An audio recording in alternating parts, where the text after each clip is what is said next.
ஜெபம்னா என்ன? நல்லா இருப்பீங்க, தேவனோடு உட்காந்து பேசுங்க, அதுதான் ஜெபம்.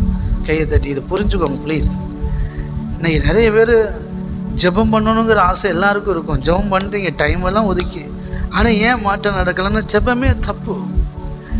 நல்லா புரிஞ்சுக்கோங்க, அப்பாவோடு உட்காந்து பேசுங்க.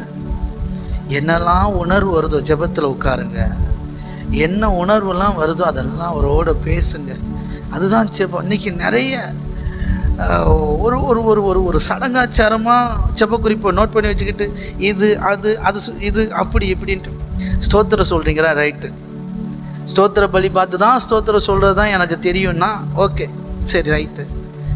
தேவைக்காக ஜெபம் பண்ணுறீங்களா? ஓகே, இருக்கட்டும், எல்லாம் இருக்கட்டும். ஆனால் அதெல்லாம் ரொம்ப கம்மி டைம் தான், ரொம்ப கம்மி டைம் தான்.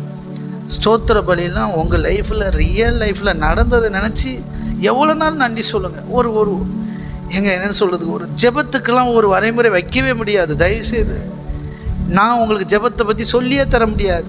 புரியுதா நான் சொல்கிறது? இப்படித்தான் கிறிஸ்தவ வாழ்க்கையில் அநேகர் வாழ்க்கையிலே மண்ணளி போட்டாங்க. இவங்க ஒரு ஃபார்முலா வச்சுருப்பாங்க, அதையே மற்றவங்களுக்கு திணிப்பாங்க. புரியுதுங்களா?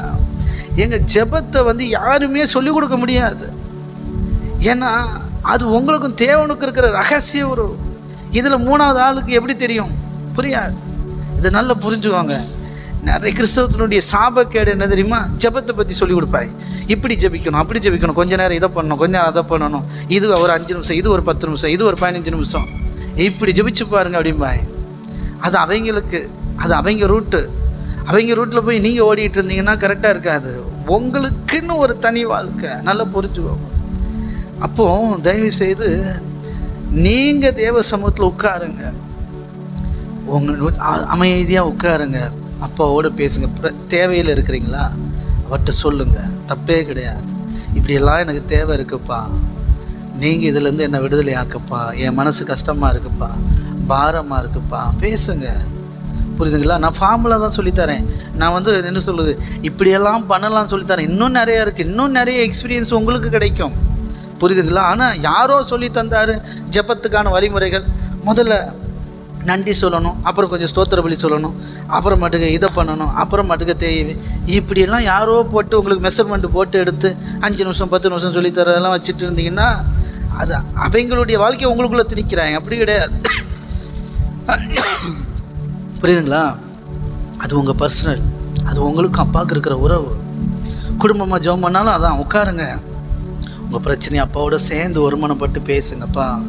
இப்படிலாம் இருக்கிறோம்ப்பா, இப்படிலாம் எங்களுக்கு கஷ்டமாக இருக்குது. ஒவ்வொருத்தரும் உங்கள் ஃபீலிங்ஸை சொல்லுங்கள். ஹஸ்பண்டுக்கு ஒரு ஃபீல் இருக்கும், மனைவிக்கு ஒரு ஃபீல் இருக்கும். ஹஸ்பண்டுக்கு விசுவாசம் இருக்கும், மனைவிக்கு ஒரு வேளை விசுவாசம் குறைவாக இருக்கும், மனைவிக்கு விசுவாசமாக இருக்கும், குறைவாக இருக்கும். ஒவ்வொருத்தரும் பேசணும். குடும்ப ஜெபம்னா அதுதான். இங்கே குடும்ப ஜெபம்னாலே 2 பாட்டை போடு, வசனத்தை எடுத்து வாசி, உடனே அப்பா பாஸ்டர் ஆயிடுவார், விளக்கு சொல்லுவார். இல்லைன்னா அம்மா கொஞ்சம் வேதத்தில் இருந்தால் அம்மா பாஸ்டர் ஆயிடுவாப்பில், விலைக்கு சொல்லி அப்படியே போட்டு அப்படியே முடித்து அப்படியே போட்டுறது. அதான் குடும்ப ஜெபம் இல்லை. உட்காந்து வீட்டு காரியங்களை குறித்து பேசி ஒருத்தருக்கு ஒருத்தர், அப்பா எனக்கு இப்படி தோணுது, எனக்கு இப்படி தோணுது, எனக்கு இப்படியெல்லாம் கஷ்டமாக இருக்குது, எனக்கு இப்படி ஒரு ஐடியா தோணுது, அப்படி பேசுகிற இடம் தான் குடும்ப ஜெபம். புரியுதுங்களா? ஆமாம், ஒருவர் பேசி அப்பாவோட என்னென்ன ஃபீல் வருதோ, உணர்வு வருதோ, அதை அவரோடு பேசி, இப்படிலாம் எனக்கு தோணுதுப்பா, இப்படிலாம் எனக்கு எண்ணம் வருது, இப்படிலாம் எனக்கு கஷ்டமாக இருக்குது, இதில் ஏன் எனக்கு வெளிச்சம் இல்லாமல் இருக்கிறேன், இதில் ஏன் எனக்கு குறைவு, நீங்கள் என்னை ஆசீர்வதிப்பது தான் உங்களுக்கு பிரியம், ஆனால் என் வாழ்க்கையில் இவ்வளோ குறைவு இருக்குது, என்ன பிரச்சனை, நான் என்ன செய்யணும், எதை சரி செய்யணும், என்னை உருவாக்குங்க, என்னை சரி பண்ணுங்கப்பா, நீங்கள் சொல்லுங்கப்பா அப்படின்னா அடுத்த நாள் பாஸ்டர்கிட்ட பேசுவார், ஆராதனையில் பேசுவார். அந்த பாயிண்ட்டை பிடிச்சி வச்சுக்கணும். நேற்றுக்கு இதெல்லாம் ஜெபிச்சோம், இதை குறித்து பேசணும், இன்றைக்கி கரெக்டாக பிரதர் பேசுகிறாருன்னு அதுதான் உங்களுக்கான வெளிச்சம், அதுதான் உங்களுக்கான வாழ்க்கை, அதுதான் உங்களுக்கான வார்த்தை. அதை பிடிச்சி வச்சுக்கணும். அப்போ இதை இப்படி சரி பண்ணணும், அதில் ஃபோக்கஸ் பண்ணணும், அதை ஒர்க் பண்ணணும், அதை எடுத்து ஒர்க் பண்ணணும், அதில் ஜெயிக்கணும். அது நம்மளுடைய பலவீனம்னா அந்த பலவீனத்தை ஜெயிக்கணும், அவருடைய கிருபையினால் ஜெயிக்கணும். புரியுதுங்களா? ஜெயிச்சு காட்டணும்.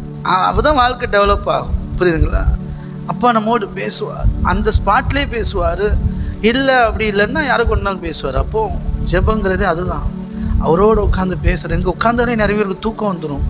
ஏன்னா அவ்வளோக்குள்ளே தேவனுக்கு நமக்கு ரொம்ப கேப் இருக்குதுன்னு அர்த்தம். ஜெபத்தில் போய் உட்கார்ந்தாலே யாருக்காவது தூக்கம் வருதுன்னா ரொம்ப தேவனை விட்டு பிரிஞ்சிருக்கிறீங்கன்னு அர்த்தம். உங்கள் சரீரத்தில் இல்லாத வியாதி இருக்காது, உங்கள் வாழ்க்கையில் இருக்காத போராட்டம் இருக்காது, நிம்மதியே இல்லாமல் தான் இருப்பீங்க. காரணம் தேவனுக்கு உங்களுக்கு ரொம்ப டிஸ்டன்ஸு. அவர் உங்களை எப்படியாவது தூக்கணுங்கிறதுல தான் இன்றைக்கும் நீங்கள் உயிரோடு வாழ்ந்துட்டுருக்கிறீங்க. எப்படியாவது அப்பா உங்களை விட்டு பிடிச்சிட்டு இருக்கிறதுனால தான் நம்ம இருக்கிறோம். அதை புரிஞ்சுக்கோங்க. அதனால் அப்பாவோடு பேசுங்க. பேசிட்டு என்ன உணர்வு வந்தாலும், ஜெபத்தில் இருக்கும்போது என்ன சிந்தை வந்தாலும் அதை அவரோடு பேசுங்க. அது ஒரு பெரிய கெட்ட பழக்கம்லாம் கிடையாது, தப்புலாம் கிடையாது. ஜெபத்தில் இருக்கும்போது பிரதர், ஜெபத்தில் இருக்கும்போது தான் என் மைண்ட் அங்கே போனால் அது அப்பாவோடு பேசுங்க. அப்பா இப்படிலாம் எனக்கு தோணுதுப்பா, ஆமாம் ஏன் இப்படி தோணுது, இதுலேருந்து என்ன ரிலீஸ் ஆக்குங்க, எதனால் இப்படி தோணுது, என்ன காரணம் அப்படின்னு பேசுங்க. அடுத்து